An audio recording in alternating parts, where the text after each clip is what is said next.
ನಮಸ್ಕಾರ. ಇದು mega focus. ನಾನು ಶಶಿಧರ್ ಭಟ್. ಎಂದಿನಂತೆ 3 ಸುದ್ದಿಗಳು, ಸುದ್ದಿಯ ಹಿಂದಿನ ಸುದ್ದಿ, ವಿಶ್ಲೇಷಣೆ ಎಲ್ಲವೂ ಇವತ್ತು ಕೂಡ ಇರುತ್ತೆ.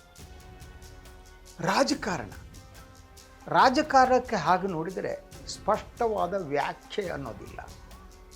ಹಾಗೆಯೇ ರಾಜಕಾರಣದ ಸಂಬಂಧಕ್ಕೂ ಸಾಮಾನ್ಯರ ಜನರ ನಡುವಿನ ಸಂಬಂಧಕ್ಕೂ ತುಂಬ ವ್ಯತ್ಯಾಸ ಇದೆ. ರಾಜಕಾರಣದ ಬಗ್ಗೆ ಹಲವು ವಿಶ್ಲೇಷಣೆಗಳಿವೆ. Politics is the last resort of scoundrels ಅನ್ನುವುದು ಒಂದು ಹಳೆಯ ಮಾತು. ಹಾಗೆಯೇ ರಾಜಕಾರಣದಲ್ಲಿ ಕಾಯಂ ಸ್ನೇಹಿತರಾಗಲಿ ವೈರಿಗಳಾಗಲಿ ಇರಲ್ಲ ಅನ್ನೋದು ಇನ್ನೊಂದು ಮಾತು. ಅಂದರೆ ಆಯಾಯ ಕಾಲಕ್ಕೆ ತಕ್ಕ ಹಾಗೆ ಸಂಬಂಧಗಳು ಬದಲಾಗ್ತಾ ಹೋಗ್ತವೆ. ಸ್ನೇಹಿತರಾದವರು ವೈರಿಗಳಾಗ್ಬೋದು, ವೈರಿಗಳಾದವರು ಸ್ನೇಹಿತರಾಗ್ಬೋದು. ಹೆಗಲ ಮೇಲೆ ಕೈ ಹಾಕ್ದವರು ಇನ್ನೆಲ್ಲೋ ಕೈ ಹಾಕ್ಬೋದು, ಇನ್ನೆಲ್ಲೋ ಕೈ ಹಾಕ್ದವ್ರು ಹೆಗಲ ಮೇಲೆ ಕೈ ಹಾಕ್ಬೋದು. ಈ ಮಾತನ್ನು ನಾನು ಹೇಳೋದಕ್ಕೆ ಒಂದು ಬಹುಮುಖ್ಯವಾದ ಬೆಳವಣಿಗೆ ಕಾರಣದಿಂದ, ಅದು ರಾಜಕೀಯ ವಲಯದಲ್ಲೂ ಕೂಡ ಚರ್ಚೆಗೆ ಕಾರಣ ಆಗಿದೆ. ಅದು ಏನು ಹಾಗಿದ್ರೆ, ಸಿದ್ದರಾಮಯ್ಯ ಮಾಜಿ ಮುಖ್ಯಮಂತ್ರಿಗಳು, ಈಗ ಹಂಗಾಮಿ ಮುಖ್ಯಮಂತ್ರಿಗಳು ಹಾಗೂ ಹಿರಿಯ ನಾಯಕ, ಅಹಿಂದ ನಾಯಕ ಸತೀಶ್ ಜಾರಕಿಹೊಳಿ ಅವರ ನಡುವಿನ ಸಂಬಂಧ ಕೊಡ್ತು. ತಮಗೆಲ್ಲ ಗೊತ್ತಿದೆಯೋ ಅಲ್ಲೋ ಗೊತ್ತಿಲ್ಲ, ನನಗೆ ಗೊತ್ತಿದೆ. ಸತೀಶ್ ಜಾರಕಿಹೊಳಿ ಮತ್ತು ಸಿದ್ದರಾಮಯ್ಯನವರ ಸಂಬಂಧ ಎಂಥ ಆಪ್ತವಾದ ಸಂಬಂಧ ಆಗಿತ್ತು. ಆ ಸಂಬಂಧ ಇದೆಯಾ ಈಗ? ಅದರ ಬಗ್ಗೆನೇ ನಾನು ಮಾತನಾಡೋದಕ್ಕೆ ಹೊರಟಿದ್ದು. ಹಾಗೆಯೇ ಈ ಬಗ್ಗೆ ಡಿಫ್ರೆಂಟ್ ಆದ ವ್ಯೂಸ್ಗಳು, ಅಭಿಪ್ರಾಯಗಳು ಬರ್ತಾ ಇದೆ. ಸೊ ಅದಕ್ಕೆ ಮೊದಲು ಇವರಿಬ್ಬರು ಸಂಬಂಧ ಹೇಳಬೇಕು.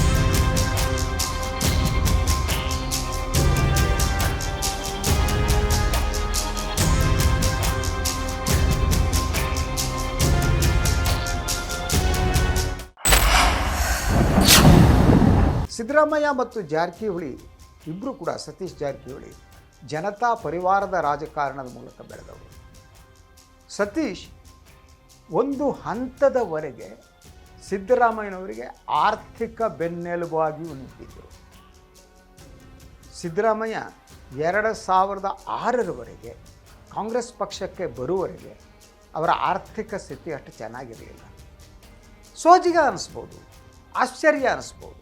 ಒಬ್ಬ ರಾಜಕಾರಣಿಯಾದವನು 1983ರಲ್ಲಿ ಶಾಸಕರಾದವರು, ಮೊದಲ ಬಾರಿಗೆ ಕನ್ನಡ ಕಾವಲು ಸಮಿತಿ ಅಧ್ಯಕ್ಷರಾದವರು, 2006ರವರೆಗೆ ಕೂಡ ಅವರ ಆರ್ಥಿಕ ಸ್ಥಿತಿ ಅಷ್ಟು ಸುಭದ್ರ ಆಗಿಲ್ಲ ಅಂತಂದರೆ ಅರ್ಥ ಮಾಡ್ಕೊಳ್ಳಿ. ಅಂಥ ಸಿಚುವೇಷನ್ನಲ್ಲಿ ಸತೀಶ್ ಜಾರಕಿಹೊಳಿ ಸಿದ್ದರಾಮಯ್ಯನವರ ಬೆಂಬಲಕ್ಕೆ ನಿಂತಿದ್ದರು. ಅವರ ಮನೆಯ ಖರ್ಚು ವೆಚ್ಚಗಳಿಗೆ ಸಂಬಂಧಪಟ್ಟ ಕೂಡ ಹಲವು ಸಂದರ್ಭಗಳಲ್ಲಿ ಸತೀಶ್ ಬೆಂಬಲಕ್ಕೆ ನಿಂತಿದ್ದು ಕೂಡ ನನಗೆ ಗೊತ್ತಿದೆ. ಅದಾದ ನಂತರ ಸಿದ್ದರಾಮಯ್ಯ ಮತ್ತು ಸತೀಶ್ ಇಬ್ಬರು ಆತ್ಮೀಯರಾಗಿ ಇದ್ದವರೇ. ಆದರೆ ಹಾಗಿದ್ರೆ ಸಂಬಂಧ ಏನಾಯಿತು? ಈಗ ಒಂದೆರಡು ದಿನಗಳ ಹಿಂದೆ ಒಂದು ಸುದ್ದಿ ಬಂತು. ಆ ಸುದ್ದಿ ಏನು ಅಂತಂದರೆ, ಸತೀಶ್ ಜಾರಕಿಹೊಳಿಯವರು ಸಿದ್ದರಾಮಯ್ಯನವರ ವಿರುದ್ಧ 37 ಶಾಸಕರ ಸಹಿಯನ್ನು ಸಂಗ್ರಹಿಸಿ ಡಿ ಕೆ ಶಿವಕುಮಾರ್ ಅವರನ್ನು ಬೆಂಬಲ ವ್ಯಕ್ತಪಡಿಸಿದರು. ಈ ಸುದ್ದಿ ಬಂದ ತಕ್ಷಣ ರಾಜಕೀಯ ವಲಯದಲ್ಲಿ ಚರ್ಚೆ ಪ್ರಾರಂಭ ಆಯಿತು. ತಕ್ಷಣ ಸತೀಶ್ ಜಾರಕಿಹೊಳಿಯವರು ಪತ್ರಿಕಾಗೋಷ್ಠಿಯನ್ನು ಕರೆದು ಡಿನೈ ಮಾಡಿದರು. ಆದರೆ ಹಾಗಿದ್ದರೆ ಯಾಕೆ ಇಂಥ ಸುದ್ದಿ ಬಂತು? ಇದು ಪ್ಲ್ಯಾಂಟ್ ಸುದ್ದಿನ ಅನ್ನೋದು ಒಂದಾದರೆ, ಇದರ ಹಿನ್ನೆಲೆಯನ್ನು ನೋಡಿದೆ. ಕಳೆದ ಒಂದು 5-6 ತಿಂಗಳಿನಿಂದ ಅದರಿಂದ ಈಚೆಗೆ ಸತೀಶ್ ಜಾರಕಿಹೊಳಿ ಮತ್ತು ಡಿ ಕೆ ಶಿವಕುಮಾರ್ ಅವರ ಸಂಬಂಧ ಇದೆಯಲ್ಲ, ಅದು ಸುಧಾರಿಸಿದೆ ಅನ್ನೋದ್ರಲ್ಲಿ ಅನುಮಾನ ಬೇಕಾಗಿಲ್ಲ. ಹಾಗೆಯೇ ಖಾಸಗಿ ಹೋಟೆಲ್ ಒಂದರಲ್ಲಿ ಸತೀಶ್ ಮತ್ತು ಡಿ ಕೆ ಇಬ್ಬರು ಕೂತು ಚರ್ಚೆ ಮಾಡಿದ್ದು ಉಂಟು. ಅವರ ನಡುವೆ ಒಪ್ಪಂದ ಆಗಿದೆ ಅನ್ನುವ ಮಾತುಗಳು ಕೂಡ ಕೇಳಿಬಂತು. ಭಾಳ ಜನ ಅಂದ್ಕೊಂಡ್ರು, ಸಾಧ್ಯ ಇಲ್ಲ ಸಿದ್ದರಾಮಯ್ಯನವ್ರನ್ನ ಬಿಟ್ಟು ಸತೀಶ್ ಬರೋಕ್ಕೆ ಸಾಧ್ಯನಾ ಅಂತ.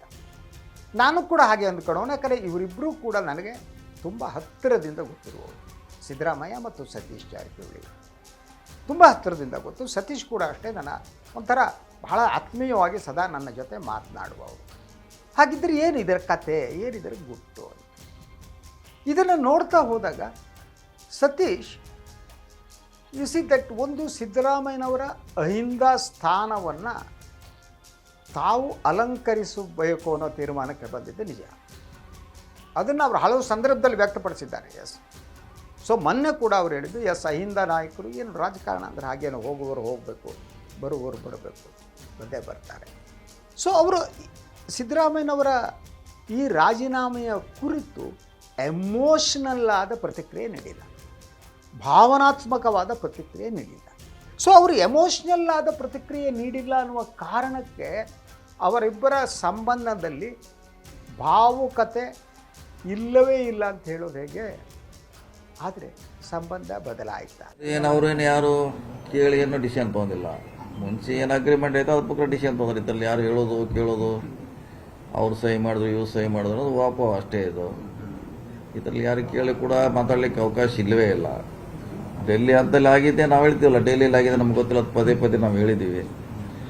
ಡೆಲ್ಲಿಯಲ್ಲಿ ನಿರ್ಣಯ ಆಗಿತ್ತು, ಅಲ್ಲೇ ಅದನ್ನು ಮುಗಿಸಿದ್ದಾರೆ. ಮತ್ತು ಇನ್ನೇನು ಬೆಂಗಳೂರಲ್ಲಿ ಅದನ್ನು ಚರ್ಚೆ ಮಾಡೋದ್ರಲ್ಲಿ ಇಲ್ಲ ಇನ್ಸರಿ ಪ್ರಶ್ನೆ ಇಲ್ಲ. ಈಗ ಹೈಕಮಾಂಡ್ ಡಿಸಿಷನ್ ತೊಗೊಂಡ್ಮೇಲೆ ಪ್ರಶ್ನೆ ಬರೋದಿಲ್ಲ. ಅದು ಸುಳ್ಳು, ಅದೆಲ್ಲ ಸುಳ್ಳು, ಯಾರೂ ಮಾಡಿಲ್ಲ. 37 ಜನ ಮಾಡ್ರೆ ಮತ್ತೆ 200 ಜನ ಅವ್ರ ಅಭಿಪ್ರಾಯ ಬೇಡ. 37 ಜನ ಮಾಡ್ರೆ 200 ಜನದ ಅಭಿಪ್ರಾಯ ಕೇಳಬೇಕಲ್ಲ. ಈ ಬದಲಾದ ಸಂಬಂಧದ ಬಗ್ಗೆನೇ ಅವರು ಹಲವು ಸಂದರ್ಭದಲ್ಲಿ ಮಾತನಾಡಿದಾಗ ಸೂಕ್ಷ್ಮವಾಗಿ ಸತೀಶ್ ಜಾರಕಿಹೊಳಿ ತಿಳಿಸಿದ್ದಿದೆ. ರಾಜಕಾರಣ ಎಂದು ಕೂಡ ನಿಂತ ನೀರಲ್ಲ, ಅದು ಹರಿಯುವ ನದಿ ಇದ್ದ ಹಾಗೆ.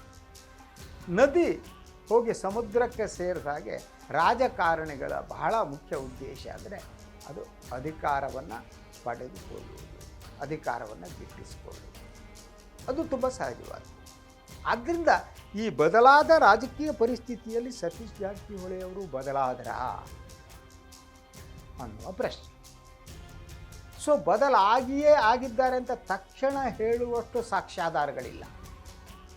ಹಾಗಂತ ಸಿದ್ದರಾಮಯ್ಯನವ್ರ ಜೊತೆ ಅವರ ಸಂಬಂಧ ಮೊದಲ ಇದ್ದ ಹಾಗೆ ಇದೆ ಅಂತ ಹೇಳುವುದು ಕಷ್ಟ.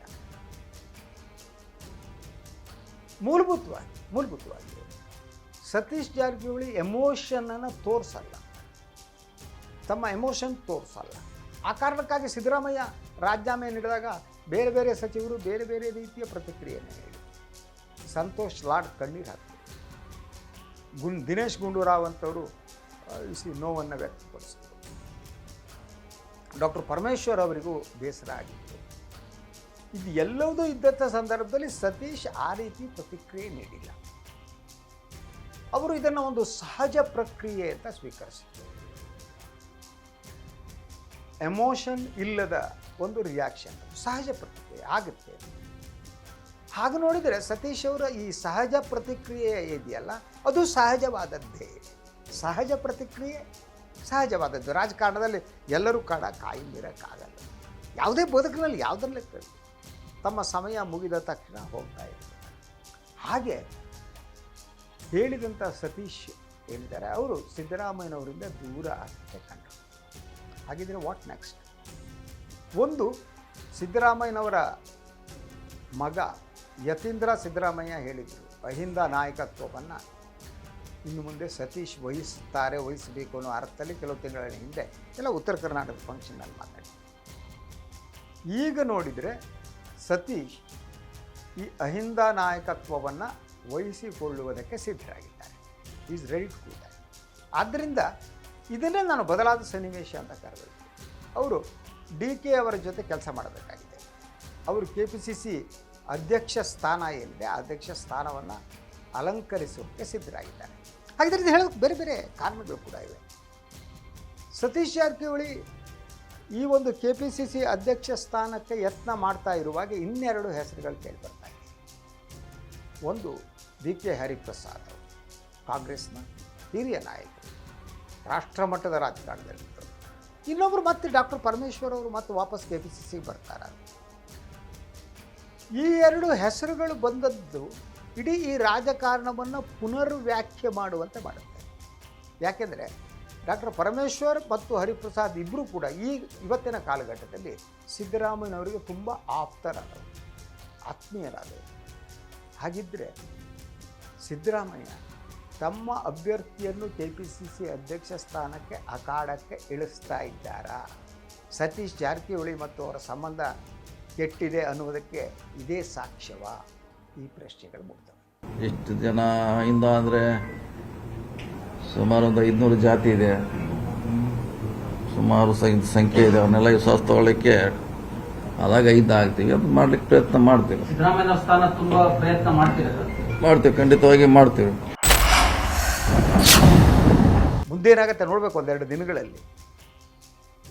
ಒಂದತ್ತು ಸ್ಪಷ್ಟ, ಸತೀಶ್ ಜಾರಕಿಹೊಳಿ ಮತ್ತು ಸಿದ್ದರಾಮಯ್ಯನವರ ಸಂಬಂಧ ಮೊದಲಿದ್ದಂತೆ ಇದ್ದಂತಿಲ್ಲ, ಬದಲಾದಂತಿದೆ. ಆದ್ದರಿಂದಲೇ ಅದಿಲ್ಲದಿದ್ದರೆ ಸತೀಶ್ ಜಾರಕಿಹೊಳಿ KPCC ಅಧ್ಯಕ್ಷರಾಗುವುದನ್ನು ಎಲ್ಲರೂ ಸರ್ವಾನುಮತದಿಂದ ಒಪ್ಪಬಹುದಾಗಿತ್ತೇನೋ. ಈಗ ಆ ವಾತಾವರಣ ಇಲ್ಲ, ಅದಕ್ಕೆ ಅನುಮಾನ ಬಂದಿದೆ. Let us wait and see ಏನಾಗುತ್ತೆ ಅಂತ. ಎನಿವೆ, ನಾನು ಮೊದಲು ಹೇಳಿದ ಮಾತು, ರಾಜಕಾರಣ ಅಂದರೆ ಹಾಗೆ, ಅಲ್ಲಿ ಮನುಷ್ಯ ಸಂಬಂಧಗಳಿಗೆ ಅರ್ಥವೇ ಇಲ್ಲ, ಬೆಲೆಯೇ ಇಲ್ಲ.